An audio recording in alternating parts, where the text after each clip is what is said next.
Thank you very much, and good morning. Namaskar to all of you.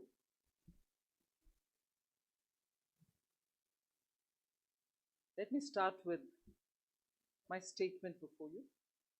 With shared democratic values, pluralism, and a strong commitment to rules based global order and multilateralism, India and the United States of America are actively engaged in constructive dialogues.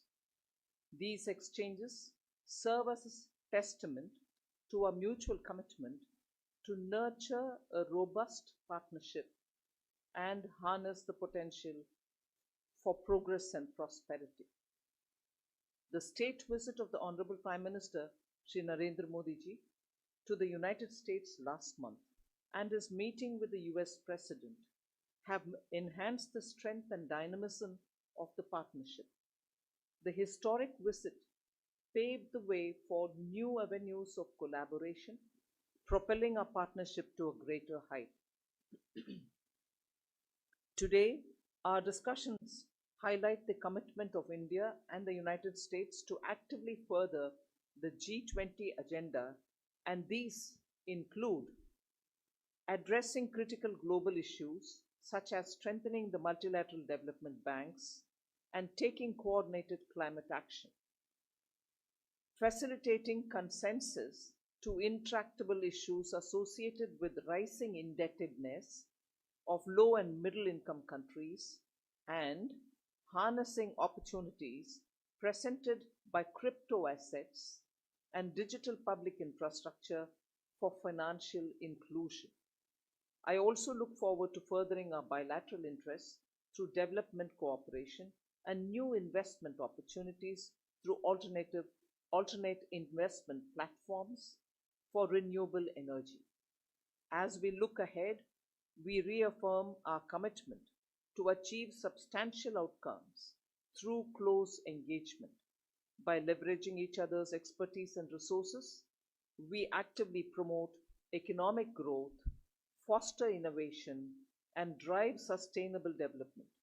Our partnership will create a prosperous and equitable future, making it a catalyst for positive change worldwide. I now request Dr. Ellen, US Treasury Secretary, to make her remarks. Thank you, Minister Sitharaman. I appreciate the warm welcome. This is my third trip to India as Secretary of the Treasury, and I value the opportunity to meet with you on all these occasions. The United States has appreciated India's leadership during its G20 presidency, and we will continue our close cooperation. The world is looking to the G20 to make progress on key challenges like climate change and pandemics as part of our work to strengthen the global economy and to support developing countries. I'm hopeful we can take significant concrete steps forward in our meetings. I appreciate India's demonstrated leadership on debt issues as G20 president, including your support for G20 efforts to improve the multilateral debt restructuring process.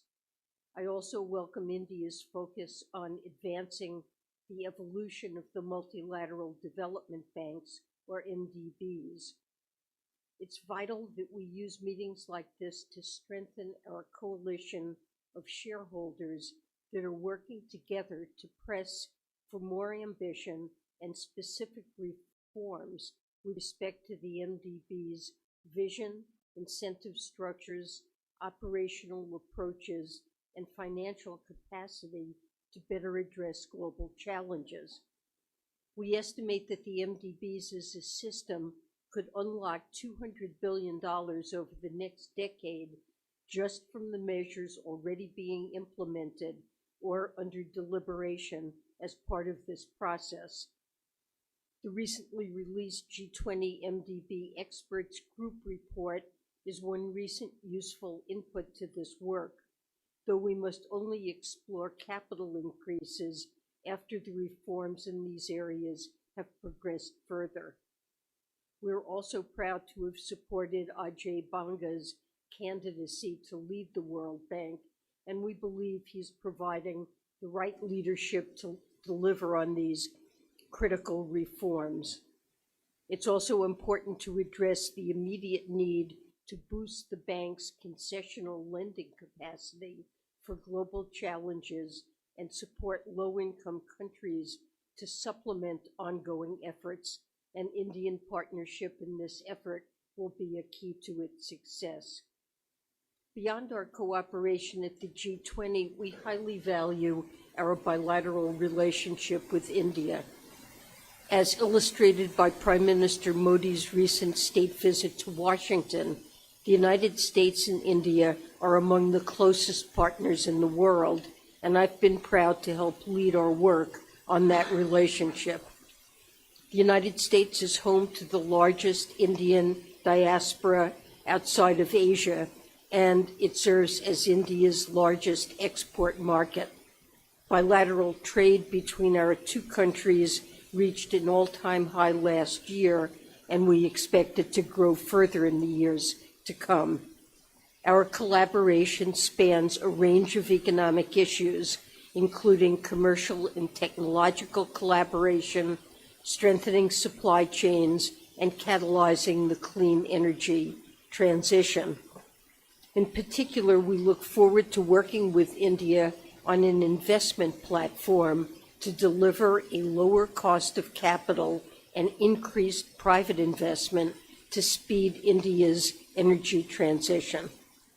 I also appreciate India's focus on finalizing the historic two-pillar global tax deal in the inclusive framework, and I believe that we're close to reaching agreement. We had a productive meeting in New Delhi last fall as part of the U.S.-India Economic and Financial Partnership, and I look forward to convening the 10th EFP meeting. So thank you again for the warm welcome, and I look forward to our discussion today. Thank you, Secretary.